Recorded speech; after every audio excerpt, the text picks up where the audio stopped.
So Steve, thanks a lot, man, for coming to hang out in Tampa. Hey, my pleasure. Thank you for having me. Of course, man. So I find this like a really unique opportunity because you've been there and done that in so many different capacities. And so I wanted to talk to you a little about sales. Sure. I know you love sales. Love sales. Would you say sales is number one or marketing is number one? Sales. Yeah. Most rewarding, immediate gratification. I mean, everything about sales is just great. And remember, nothing happens until a sale happens. I agree. I couldn't agree more. So I wanted to talk because of your expertise, I want to talk about sales structure. Sure. So too often, whether we're building things or companies are out there reading and they're building their own things, like people get really confused on, who to hire, why to hire, and when to hire them. And so if we start to think about, you build up a business, let's just make up a number. Let's say it's $1 million company and they're thinking about hiring the first salesperson. How would you think about that from your perspective? Well, a few things. Number one, there's an adage that you have to have industry experience. No, you need to hire someone who is going to communicate really, really well with your customers and with prospects and things of that nature. The other great thing about sales is no matter when you decide to add, is that they pay for themselves. Yeah. If they are selling, they are paying for themselves. So it's not necessarily a linear decision that you need to make. I always had a rule in a branch that if you ran across somebody who thought was going to be really good at sales, like you go to a restaurant and your server's just knocking it out of the park, try to hire that person. Yeah. And bring them on as a salesperson. Yeah, and I think that's awesome advice. And so if you think about say you're $1 million business, you've got 4 technicians, and you're a CEO, but you don't really know how to build a sales team. What are some of the things that you would think about, at the highest level? So the guy communicates well, but what else are you thinking about, from your perspective? Well, number one, are they teachable? Are they trainable? Will they hold themselves accountable? They're out there by themselves, calling on prospects, creating their own leads and things of that nature. So that's the type of profile that I always looked for when building a good sales team. And the other thing is on the owner or the CEO or the sales leader is holding these folks accountable each and every day. It's not something that you can do once a week. It's something you need to do every single day. Oftentimes we would instruct our sales leaders in the branches to call your sales reps in the field a couple of times a day. Hey, what's going on? Can I help you with anything? Any hurdles you're running into? And just stay that in touch with them. It's an interesting thing. And so you think about the structure that you built and developed, one of the biggest in the world at one point. And so you start to think about if I'm a CEO or, an owner, an operator who then want to build my company, it doesn't really matter the size, but I've never been a salesperson. How do I even start to think about creating accountability? How do I even start that? Because that's hard.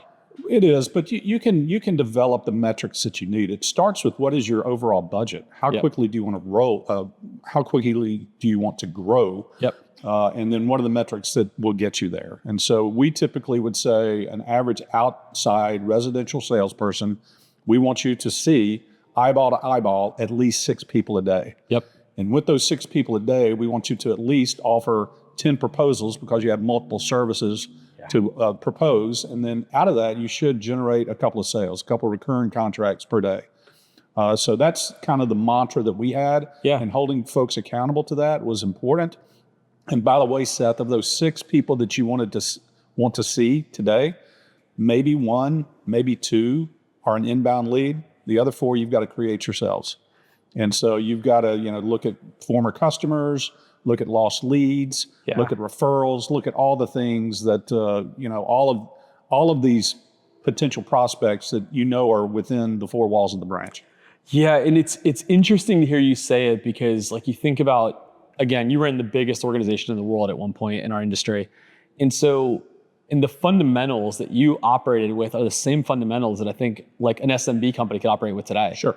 And so if I'm a CEO today, and you work with lots of them, if I'm a CEO today, but I've never done it, and I want to go hire a sales guy, right? So I've identified who they are, and I understand what accountability looks like. How rigid do you think it has to be? Do you think it has to be ultra rigid, the management, or do you think it can be passive? I would not. It doesn't need to be ultra, and it doesn't need to be passive. It needs to be somewhere in between, and it needs to be healthy for not only the leader but also the salesperson as well.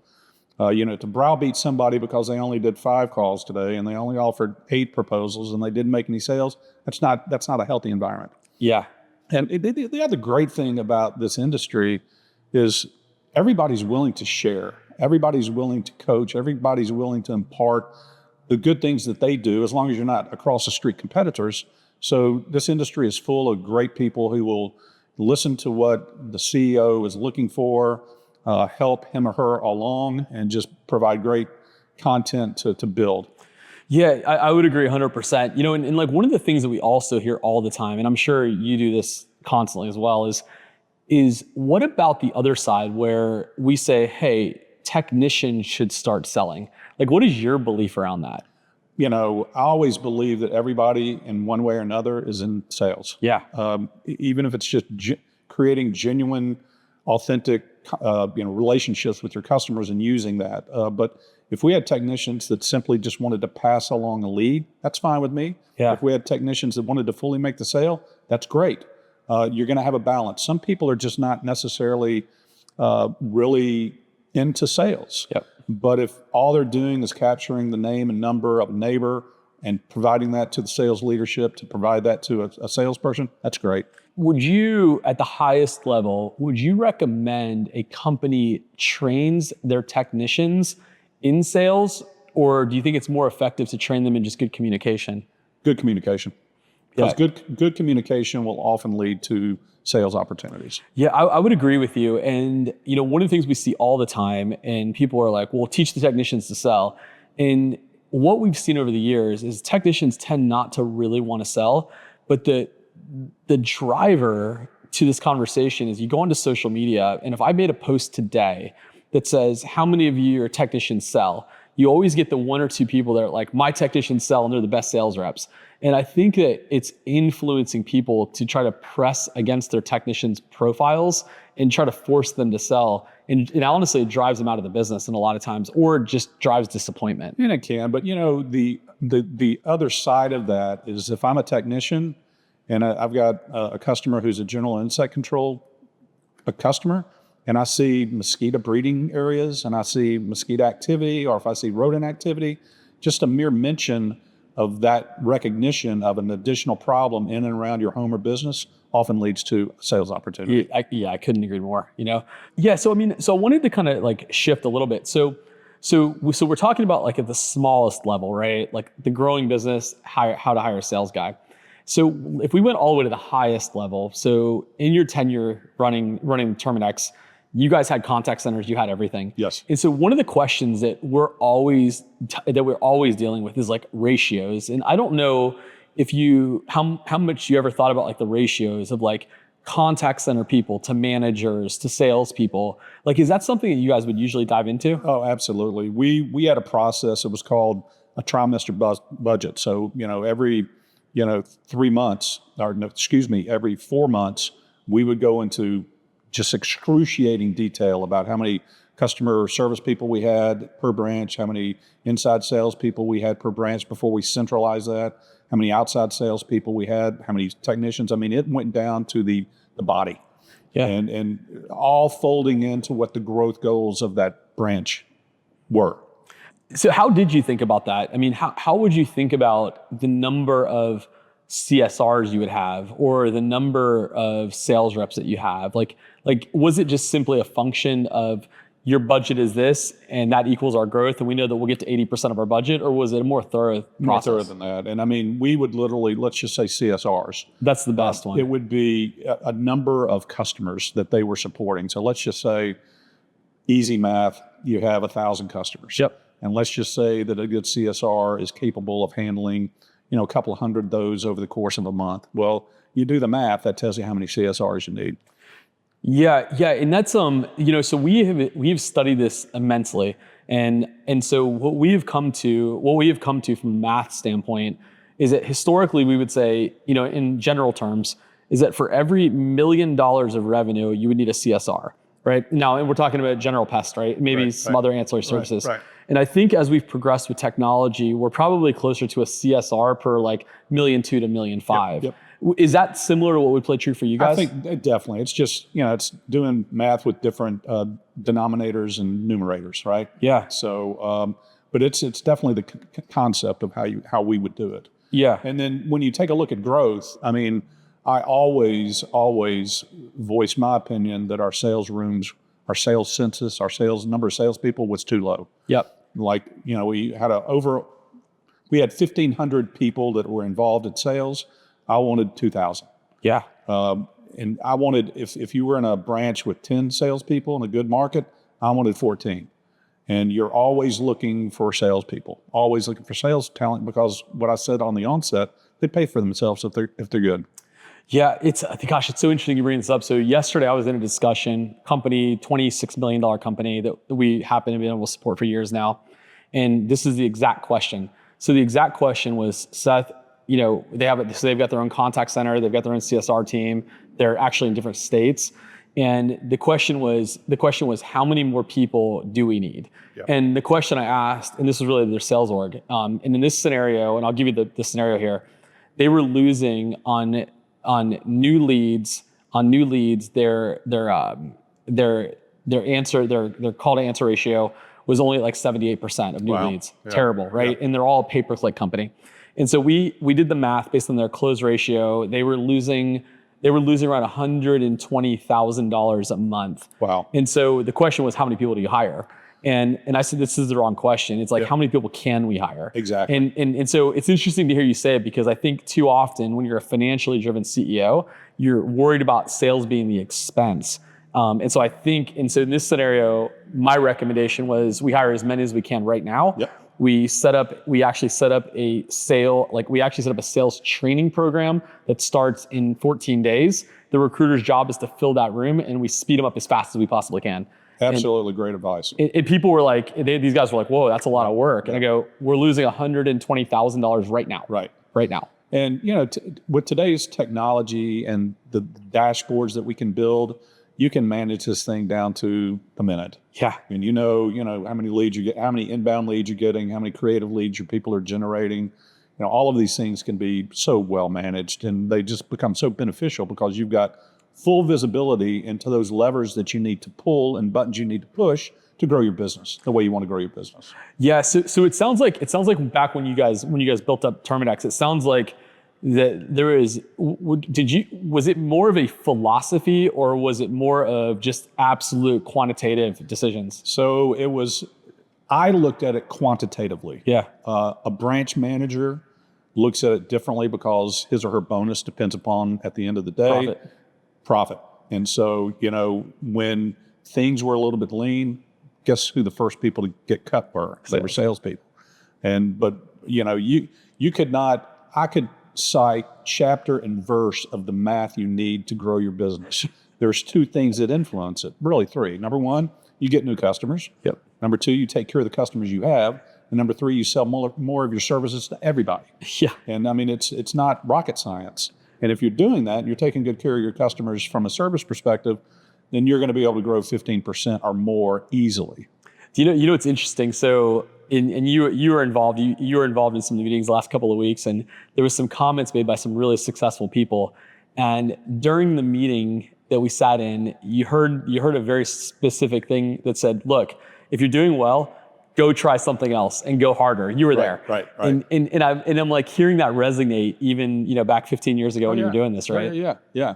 And we were constantly, we looked at it multidimensionally. Like, it was no accident when we said, who would have ever thought that a pest control company would be installing attic insulation? Yeah. Well, there was a product that fit tertiarily the mold, and we went, but we never went after anything that we didn't believe was going to be a $50 million business in a very short amount of time.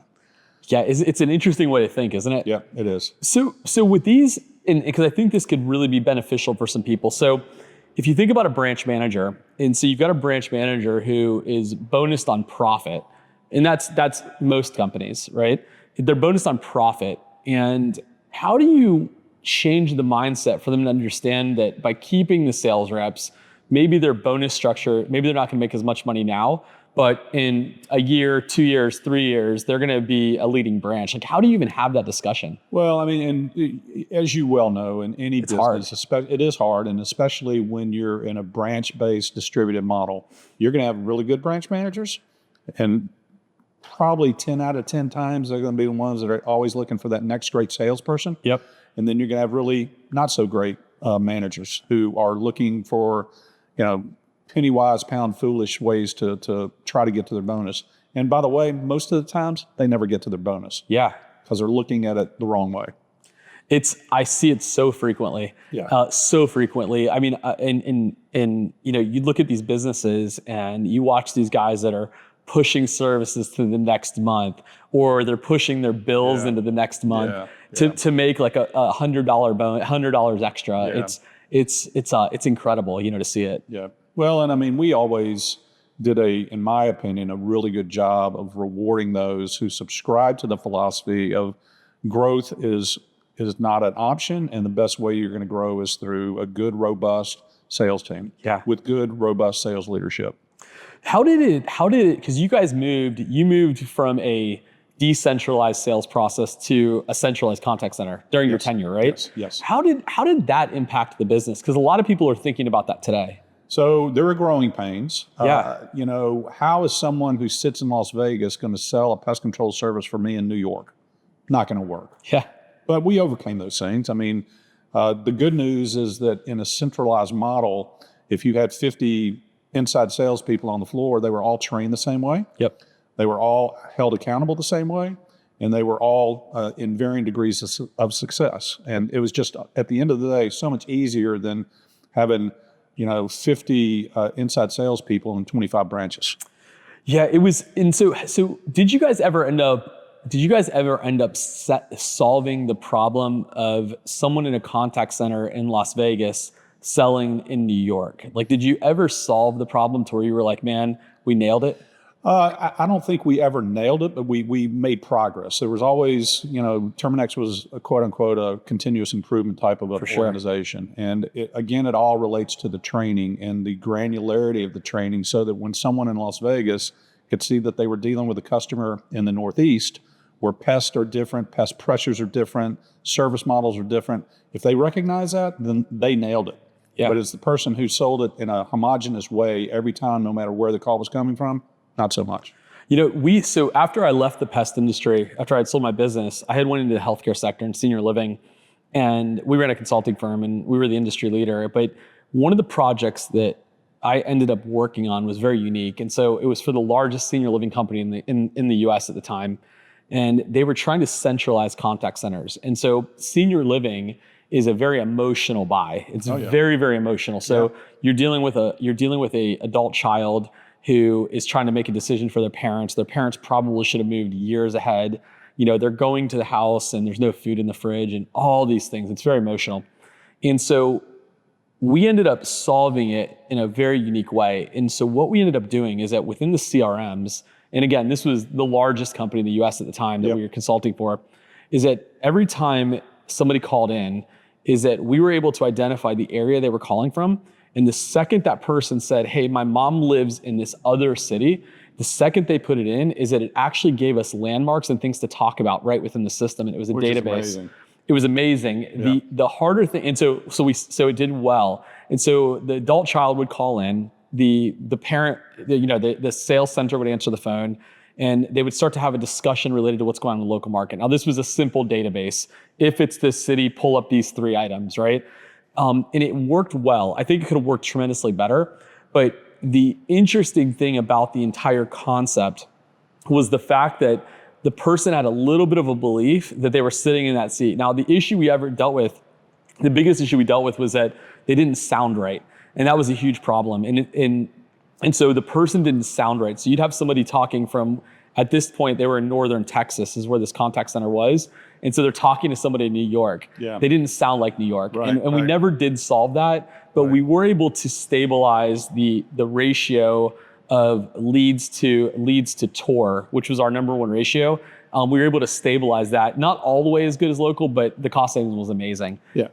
And so it was kind of an interesting thing. And we never would have made the decision to centralize if we had not fully modeled it and what the financial benefit was going to be. Yeah. All the way down to the local branch level. Yeah. And you're right. So the sales process does not change. The first thing you need to do, which I thought was brilliant, by putting local landmarks for the person to relate, is build that trust. Yep. And if you can build that trust through tools like that, your advantage is like much larger. Yeah, we've attempted this. So we've attempted it. I would say that not to a perfect level of success, but in our industry today.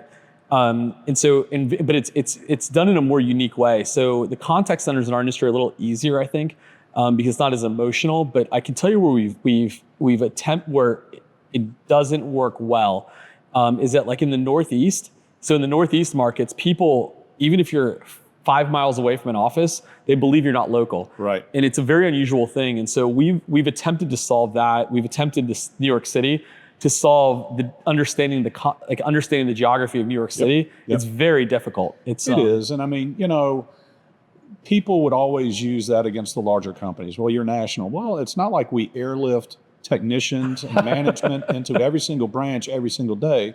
We encouraged all of our people to be pillars in the community, get involved in the community, because at the end of the day, that technicians that is providing that service to a homeowner or a business owner, that relationship has got to be local. Yeah. And it always was local. What so I mean, at one point you had these massive contact centers, massive outside teams. How did you navigate the handoffs in between the contact centers and the local offices? Because that's something people were thinking about all over the place, Yeah, and that's as much of an art as it is a science. Yeah. And it takes time. I mean, I can't tell you how many phone calls I would take from a branch manager say, you would not believe what someone in the contact center just sold to one of my customers. Absolutely crazy stuff. And you deal with those one-offs, but you also, it goes down to the training on both sides. The training for the person selling the services in Las Vegas to someone in New York, and the training of the person in New York who is receiving that sale and ultimately delivering the service. And it's a lot of art. I'm curious about it. So obviously we watch ads and all this stuff, and I watch some of the national companies who are actually friends of ours who are marketing the wrong insects in the wrong place. Yeah. And it happens though. But I watched one the other day. I actually called the CEO, and they were doing, hey, sign up for our scorpion prevention services here.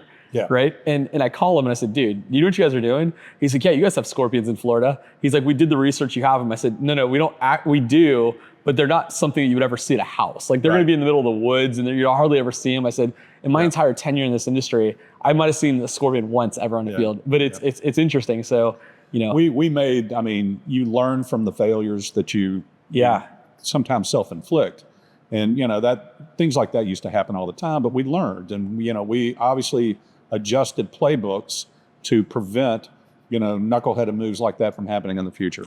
Related to training. So how would you navigate training with so many people in so many markets? Like, how did you think about it? Was it a local play, regional play, all across the board? All of the above, and in some cases national as well. But we, the structure's not, we had divisional structures that had regions, which had branches. Yep. And on a regular basis, probably 60% of the training would take place in the branch, but on at least 3, maybe 4 occasions during the course of the year, it would happen at the region level, and once a year, maybe twice a year, it happened at the division level. Nice. That's cool. Well, man, I appreciate it. I think the audience is going to love this. So thanks a lot for hanging out. My honor. I appreciate it, Seth. Thanks, man.